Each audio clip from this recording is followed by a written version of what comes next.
중국은 자기들 나름대로의 AI 챗봇, 챗GPT 같은 걸 만듭니다. 자기들 나름대로.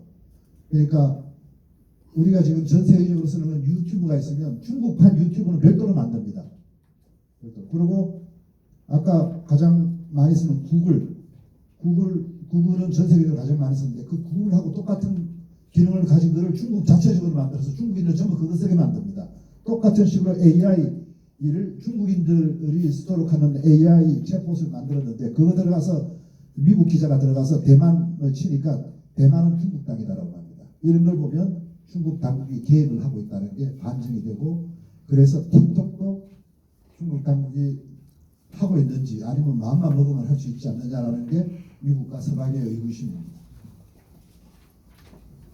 그런데 이제 잘못하면 우리가 또 피해를 볼 줄 모릅니다. 틱톡 금지법에 중국하고 거래하는 기업도 제재 대상이다. 이래 되면 우리가 삼성, SK가 중국하고 많이 하고 있지 않습니까?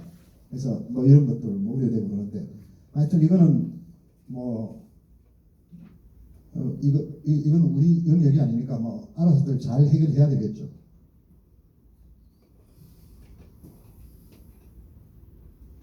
한국 언론의 편향성과 대책.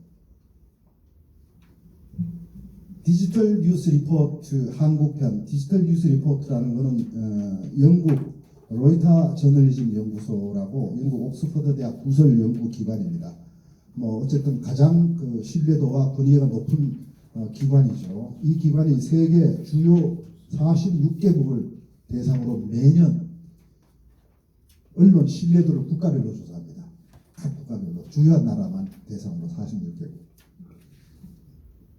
문재인 정부 지난주 저렇게 된 거 아니에요? 우리나라가 금년 초에 나온 거, 그게 금년 초에 나왔으니까 작년 하반기 정도일 겁니다. 그때 상황일 텐데 46개국 중에서 38위입니다. 38위. 조금 원래 꼴찌였거든요. 여기 보시면 왼쪽부터 오른쪽까지 2016년 그때는 조사 대상이 26개국 중에 25등. 우리나라 언론의 신뢰도가 2017년부터 세계 꼴찌입니다. 2017, 18, 19, 20 4년 연속 세계에서 최하위입니다. 물론 주요 국가를 대상으로 한 거죠. 그러니까 좀 나라가 좀 괜찮다는 나라들 대상으로 하니까 거기서 최꼴찌입니다. 우리나라가. 그러다가 2011년에 이제 조금 나아지고 2022년, 2023년 살짝 최고 꼴찌에서는 약간 올라간 정도인데 여전히 세계 최하위 수준입니다. 이만큼 우리나라 언론 신뢰도가 지금 큰 문제입니다. 언론 때문에 나라 망해죠. 그런데 언론 자유 지수가 우리나라는 아시아에서 2등이다. 문재인 정권이 그거 자랑했습니다. 신뢰도는 말 안 하고. 여기 보면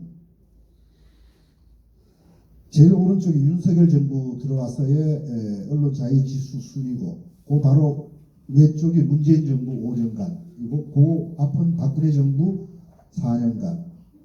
그래서 박근혜 정부 4년간은 언론 자유 지수가 뚝 떨어졌습니다. 70위까지. 그러다가 문재인 정부 때는 쫙 올라가서 40위. 그래서 아시아 2위다 자랑했거든요. 이게 무엇을 뜻하느냐? 이게 무엇을 뜻하느냐? 그냥 한마디로 말씀드리면 마사지한다. 박근혜 정부에서는 가짜 언론을 단속하려고 들은 겁니다. 가짜 언론을. 그런데 문재인 정부는 좌파 매체 가짜 언론 마구 막 만들어주고 뭐 그냥 얼마든지 하라. 그거 대표적으로 노무현 정부가 그 시작한 거거든요. 노무현 정부 보십시오. 31위, 34위 최고로 높습니다.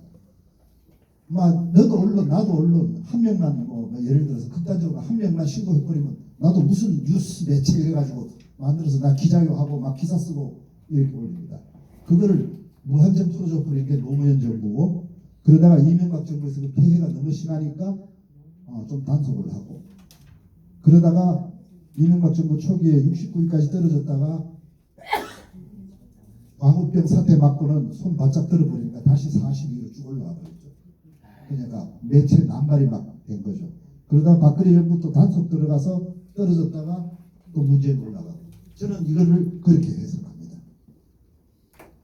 언론자의 지수가 높다는 게 우리나라에서 좋은 게 아니라 가짜 매체가 남발했다는 걸 말하는 겁니다. 그렇게 읽어야 됩니다.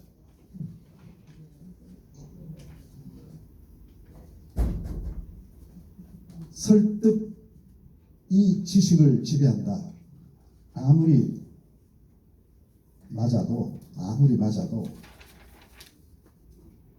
설득을 잘하면 사실하고 관계없이 이 국민들을 뭐 유도할 수 있다. 또는 선동할 수 있다. 그 말입니다. 이 말은. 가장 대표적인 게 문재인이 남북 평화를 내세워서 정상회담하고 했지 않습니까? 평화가 경제다. 평화가 돼야지 경제도 된다. 참 아름다운 말이고, 그리고 누구든지 너무나 좋잖아요. 그 말이. 근데 진실은 뭡니까? 북한은 겉으로는 그래 왜냐면 뒷돈도 주고 뭐 하니까 그래 하지만 속으로는 절대 아닙니다. 절대 아닙니다. 언제든지 저거 무너뜨리거나 체제 무너뜨려서 자기들 영향력 하에 걸로 만들려는 게 그런데 그거 그럴 때는 또 북한이 아무 말도 안 하고 조용하게 있습니다. 그래서 국민들한테 평화가 경제다. 얼마나 아름답습니까? 국민들 문재인 정부 초기에 다 넘어가 버렸지 않습니까? 진실은 아닌데. 그래서 이 말이 그 말입니다. 대표적인 사례야. 설득을 잘하면 아무리 사실이라 하더라도 사실이 설득을 잘하는데 못 이기는 겁니다. 비유, 특히 비유, 캐치프레이즈, 아름다운 캐치프레이즈 내놓는다. 여기 못 이기는 겁니다. 그래서 아리스토텔레스로 거슬러 올라갑니다. 수사학에 설득 3요소가 있습니다. 그게 로고스, 파토스, 에토스입니다. 로고스는 이성, 논리, 파토스는 감성, 에토스는 공신력. 세 가지가 설득의 3요소. 이 세 가지가 갖춰질 때 사람은 설득이 된다. 아, 맞다. 그 사람 말에 동의를 하게 된다. 이 세 가지가 갖춰졌을 때 요소가 이겁니다. 그런데 이것마저 조작을 합니다. 이것마저 조작을 합니다. 조작의 가장 대표적으로 역사적인 사례가 바로 독일 나치 정권의 괴벨스입니다. 나치 정권 선전장군 괴벨스. 비윤리적인 2차 세계대전을 그 전쟁을 국민들이 전폭적으로 지지하게끔 만든 겁니다. 이건 말이 안 되는 거거든요. 그런데 앞에 이 세 요소를 다 조작하고 만들어내가지고 국민들이 다 따라오게 만들어 겁니다. 여기 보면 세 가지 요소가 다 있습니다. 전달자 특징, 나치 상징하는 하켄크로치 제복, 행사.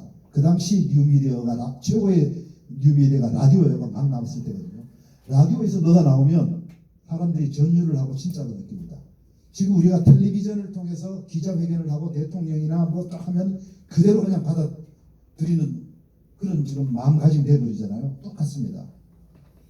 그리고 감정, 연설 기법을 동원해서 전 국민을 확 휘어잡는 연설 기법을 동원하고, 그 다음에 논리는 이제 필요 없습니다. 이 정도 되면 위에서 다 해도. 이런 식으로 해서 하나 볼까요? 막 열과도 해요. 김정은도 열과 저 돌아가는 거.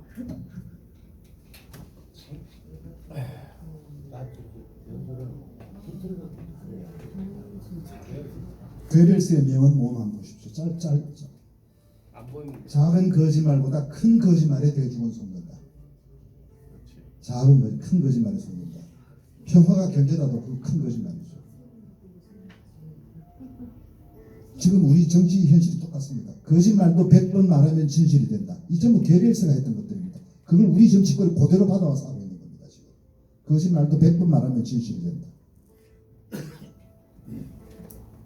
5분 말하면 시행을 매일 대중의 심장에 귀를 대고 그 고동 소리를 듣고 그 고동에 맞춰서 대책을 세운다. 뭐 이건 좋은 이야기이긴 합니다. 늘 대중의 심장에 귀를 기울이라. 그리고 이것도 일반적인 이야기입니다. 이 목표를 위해서 빈틈없이 감춰야 된다. 왜? 선동하고 속이려면 빈틈없이 감춰야 된다. 아닌 것처럼. 통치를 위해서는 더욱더 좋은 선전이 필요하다. 일종의 선동이죠. 이게 필요하다. 후한무치라는 기술이 그거 같아. 감이 돼야 돼. 계속 나와서 뻔뻔히